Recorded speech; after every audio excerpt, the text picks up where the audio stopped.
Halo semua, perkenalkan nama aku Bridin Melkisedek Harjo. Di sini aku akan mengerjakan tugas dari UAS Etika Administrasi. Aku berasal dari kelas Etika Administrasi D dengan nomor urut presensi 20. Nah, jadi di sini saya akan menganalisis bagaimana etika di dalam bisnis pariwisata gitu. Oke. Di sini saya akan mengambil contoh dari Kampung Warna-Warni Judipan. Nah, Kampung Warna-Warni Judipan ini adalah sebuah destinasi wisata yang berbasis kampung, di mana dia memiliki identik dengan rumah dan atap mereka itu memiliki cat warna yang unik dan menarik gitu. Nah, jadi kalau misalnya teman-teman berjalan dari Jembatan Berantas, itu kalau melihat kanan dan kiri pasti sangat terpaku lah dengan keindahan Kampung Warna-Warni ini sendiri. Nah, contohnya Kampung Warna-Warni ini dijadikan tempat syuting dari film US Band gitu. Nah, saya sekarang akan membahas dari etika bisnis.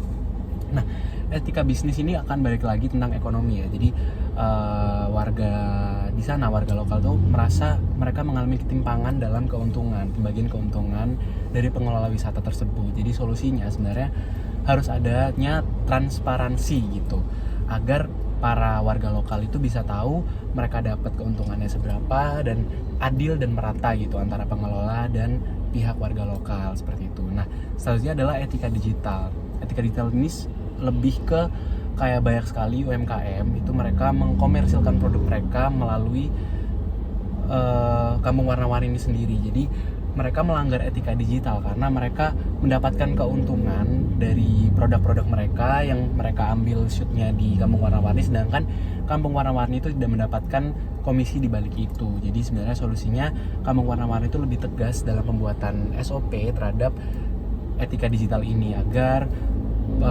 pelaku UMKM itu tidak menyalahgunakannya dan tidak melanggar etika digital itu sendiri gitu. Nah, selanjutnya adalah etika administrasi.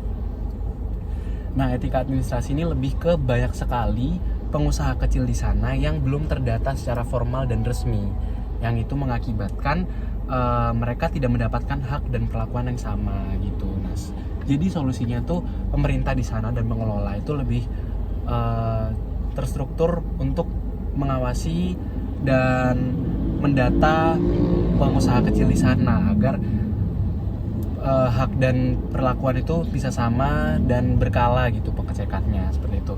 Oke, selanjutnya adalah etika lingkungan. Balik lagi, etika lingkungan ini akan ada di semua permasalahan dalam bisnis pariwisata. Pasti banyak sekali sampah-sampah yang beredar, sampah-sampah yang dibuang dengan sembarangan saat adanya sebuah pariwisata bisnis gitu. Nah, solusinya itu sebenarnya kita lebih tegas dalam pembuatan tempat sampah. Kita membuat tempat sampah itu lebih banyak lagi agar orang-orang itu bisa saat ingin membuang sampahnya itu bisa tahu kemana, dan lebih menghimbau, lebih banyak memberikan himbauan yang lebih tegas kepada pengunjung agar tidak membuang sampah sembarangan seperti itu. Nah, selanjutnya adalah nilai atau norma kebudayaan. Nah, balik lagi soal kebudayaan nih teman-teman.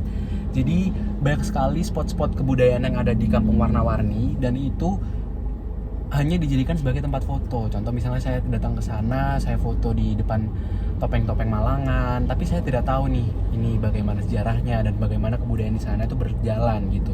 Nah, sebaiknya di spot-spot foto tersebut itu ada plang yang menunjukkan bahwa ini adalah sebuah budaya dan dijelaskan budaya-budaya ini tuh dilakukan saat kapan aja dan mungkin nilai-nilainya itu apa aja. Jadi biar kita sebagai wisatawan tuh tahu budaya-budaya yang ada di sana.